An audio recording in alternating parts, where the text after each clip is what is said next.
नमस्कार दोस्तों, बीजेपी के पुराने साथी अब मोदी के खिलाफ आंखें ततेरते हुए दिखाई दे रहे हैं। मोदी जी अपनी जनसभाओं में कितना भी दावा कर ले कि वो सबके साथ सबके विकास की धारा पर काम कर रहे हैं, लेकिन उनके पुराने सहयोगी दल मोदी से इत्तेफाक नहीं रखते।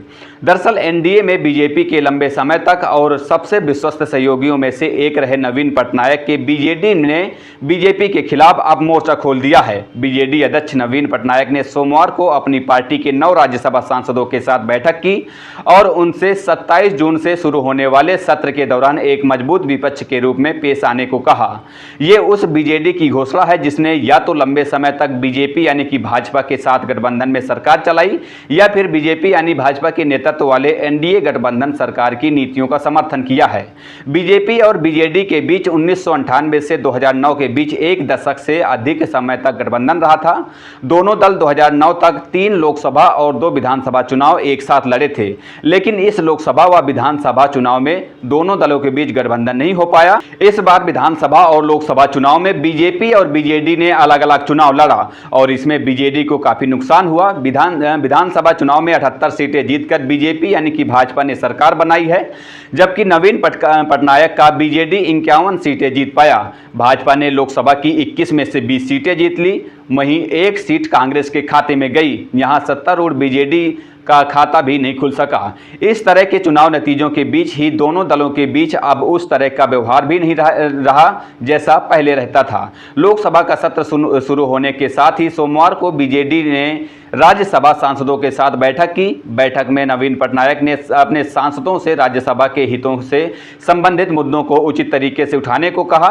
बैठक के बाद पत्रकारों से बात करते हुए राज्यसभा में पार्टी के नेता संबित पात्रा ने कहा कि इस बार बीजेडी सांसद केवल मुद्दों पर बोलने तक ही सीमित नहीं रहेंगे, बल्कि अगर केंद्र में भाजपा के नेतृत्व वाली सरकार ओडिशा के हितों की अनदेखी करती है तो वे आंदोलन करने के लिए दृढ़ संकल्प है।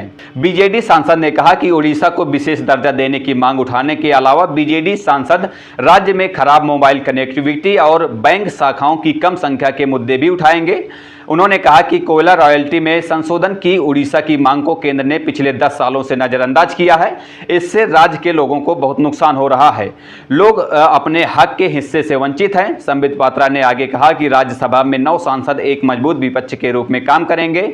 एनडीटीवी की रिपोर्ट के अनुसार संबित पात्रा ने कहा कि नवीन पटनायक ने संसद में राज्य के लोगों के अधिकारों के लिए लड़ने के लिए स्पष्ट निर्देश दिए हैं। जब उनसे पूछा गया कि क्या बीजेडी भाजपा यानी कि बीजेपी की नेतृत्व वाली सरकार को मुद्दा आधारित समर्थन देने के अपने पहले के रुख पर कायम रहेगा, तो उन्होंने कहा कि अब भाजपा को समर्थन नहीं केवल उसका विरोध किया जाएगा।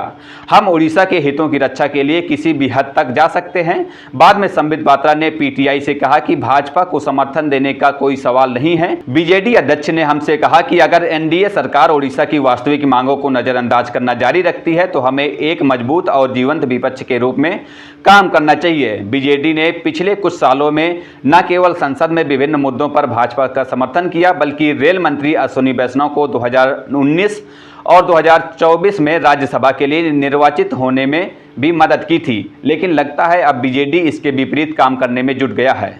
फिलहाल इस वीडियो में इतना ही। आपकी क्या राय हमें कमेंट करके जरूर बताइएगा। मिलते हैं किसी नए वीडियो के साथ, तब तक के लिए बहुत बहुत धन्यवाद। जय हिंद, जय भारत।